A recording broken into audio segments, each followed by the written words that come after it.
Assalamualaikum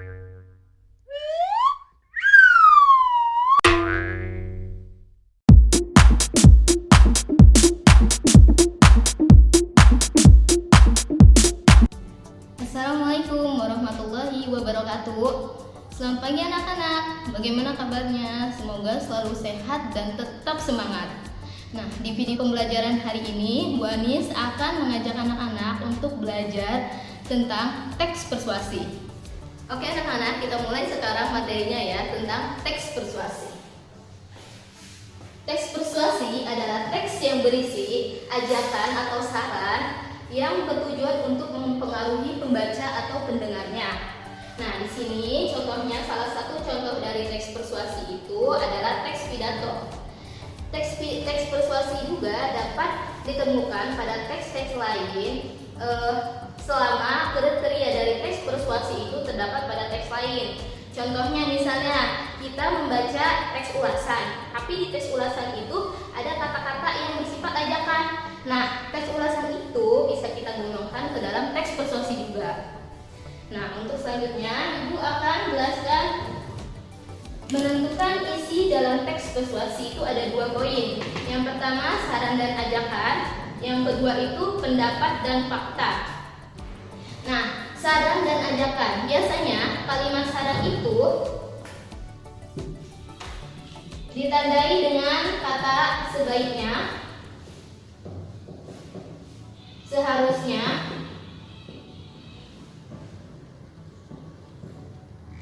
semestinya. Salah satu contoh dari 3 kalimat ini, misalnya Ibu gunakan kata seharusnya, berarti para remaja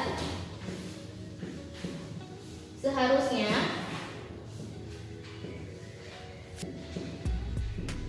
lebih berhati-hati terhadap lingkungan baru.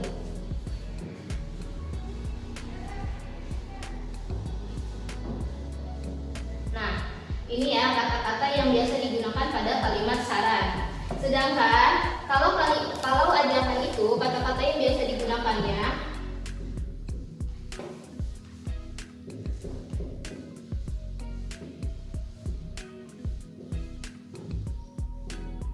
salah satu contoh kalimatnya adalah marilah kita jaga lingkungan ini. Nah, seperti itu. Nah, selanjutnya Ibu akan jelaskan tentang struktur teks persuasi. Struktur teks persuasi itu ada 4. Yang pertama, pengenalan isu masalah. Yang kedua, rangkaian argumen. Yang ketiga, pernyataan ajakan.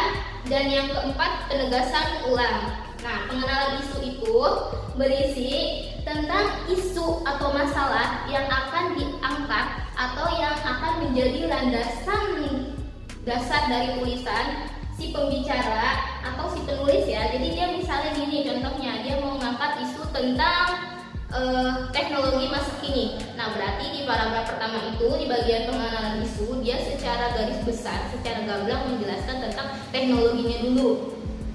Nah, gitu. Jadi secara lebarnya dulu ya, secara garis besar. Nah, untuk yang kedua, rangkaian argumen. Nah, pada paragraf rangkaian argumen ini, si penulis atau si pembicara itu mengungkapkan argumen-argumennya atau ide-ide yang ada di dalam pikirannya itu ke dalam paragraf ini. Nah, di dalam rangkaian argumen ini pula terdapat kalimat fakta. Apa sih gunanya kalimat fakta pada rangkaian argumen?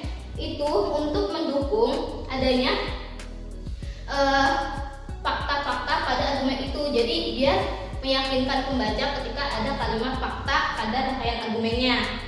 Nah, yang ketiga adalah pernyataan ajakan. Pernyataan ajakan ini itu berfungsi atau berisi untuk mendorong para pendengar atau pembaca melakukan apa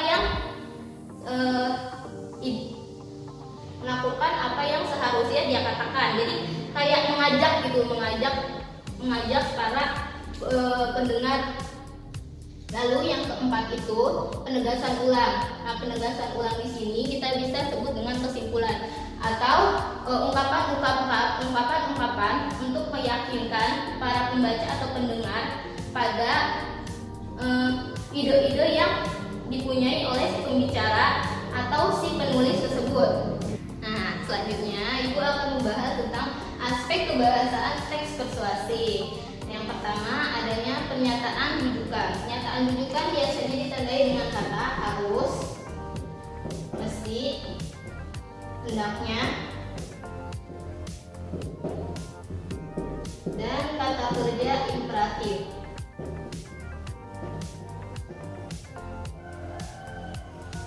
Apa sih kata kerja imperatif? Kata kerja imperatif itu kata kerja yang bersifat memerintah.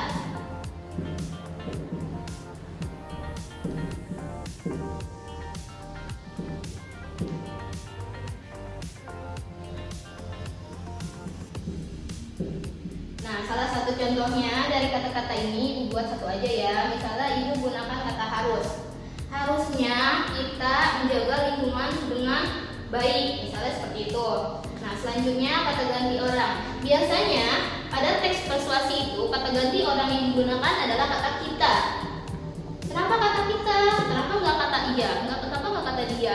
Karena kata kita, maksud dari si penulis menggunakan kata ganti kita itu agar pembaca atau pendengar itu masuk ke dalam ide-ide dia. Jadi dia mengajak gitu untuk melakukan sesuatu sesuai dengan ide-ide dia gitu. Nah, yang berikutnya adalah kata kerja mental. Contohnya mengagumkan, memprihatinkan,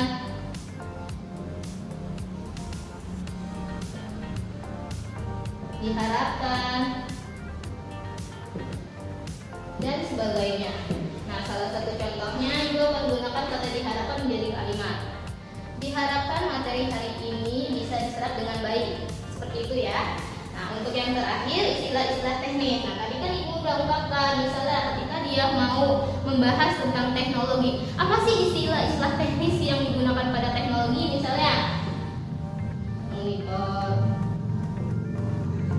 apalagi terus CPU, handphone,